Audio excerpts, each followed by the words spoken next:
I've been active on social media since 2011, and over the years, I've developed a long-lasting love-hate relationship with those platforms. I think social media can be great for connecting with people and discovering new things, so I don't want to demonize it completely. However, I believe those benefits come despite the fundamental principles of these platforms, not because of them, and often at the expense of our well-being. That is why I decided to step away from using social media as much as I could. This change continues to save me time and mental energy every day, which I'm channeling into achieving my goals and living a more intentional and happy life. I am making this video because I know many people struggle with spending too much time on social media and their phones. If you find yourself in that position, I hope this video helps. And just a quick disclaimer. As the title of this video suggests, I haven't quit social media entirely. As a creator, I still post on these platforms. However, I managed to reduce my usage to about 1 hour per week, which is less than 10 minutes a day, which I think is a pretty reasonable and balanced approach rather than seeing it purely black and white. According to multiple stats, teenagers in the UK and the US on average spend almost 4 hours on social media every day, which I found pretty shocking. And if you do spend too much time on social media and you feel trapped, first of all, know that it's not quite your fault. You see, those platforms, they engineered by very smart and highly paid people. And that's probably one of my biggest issues with social media, is that it's unhealthy by design. You see, all those clever design decisions and social engineering tricks, they're made specifically to lock us into the phones and spend more time with those apps. Take stories, for example, a format that's been widely adopted by pretty much all the platforms. The fact that the content of the stories disappear in 24 hours, it makes us wanting to open these apps more frequently, and as a result it promotes fear of missing out. There are a whole bunch of other social engineering tricks that forces us to spend more time on those platforms. Another aspect I don't really like about social media, which is more like a social aspect I suppose, is the fact that it always shows only the best part. You know, people show off their best photos and they share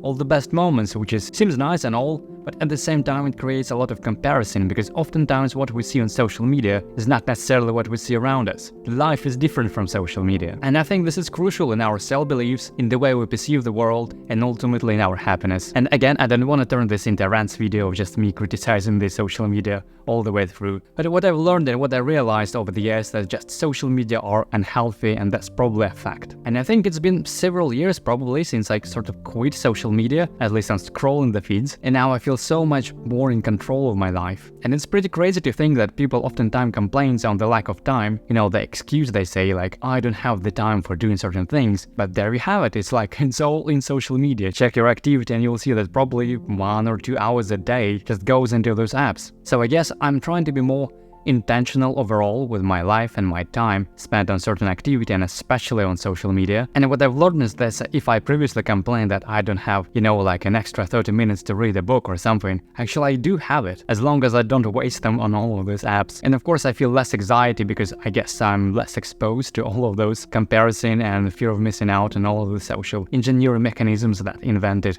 for social media. And again, it's been about a few years since I stopped scrolling, and it definitely improved my life in so many ways. That being said, I completely understand people who spend too much time on their phones. So one of the things that helped for me is turning my smartphone into, well, dumb phone, I guess. So let me open up my phone, and as you can see, there are no social media apps on the main screen, and in fact I don't have them at all. So let's say if I type in Facebook, yeah, as you can see, there is no Facebook app. The same for Instagram. Yep, no Instagram, no TikTok, no other nonsense on my phone. Of course, I still use some of those apps, but I only allow myself to use them on the computer, which somehow just make it less appealing in the first place. However, sometimes I genuinely want to read something and catch up with my favorite blogs when I'm on the go on the phone. To do that, I open my Reader app, which is a go-to place for all my favorite blogs and tech news and all the stuff that I read. So if removing all the social media apps from your phone is too tough, try to replace them with something new instead. And to make my social media usage even more intentional, I created myself a repeating project, which you can help over here. It says read and reply to new comments on social media, and as you can see, it repeats every Sunday.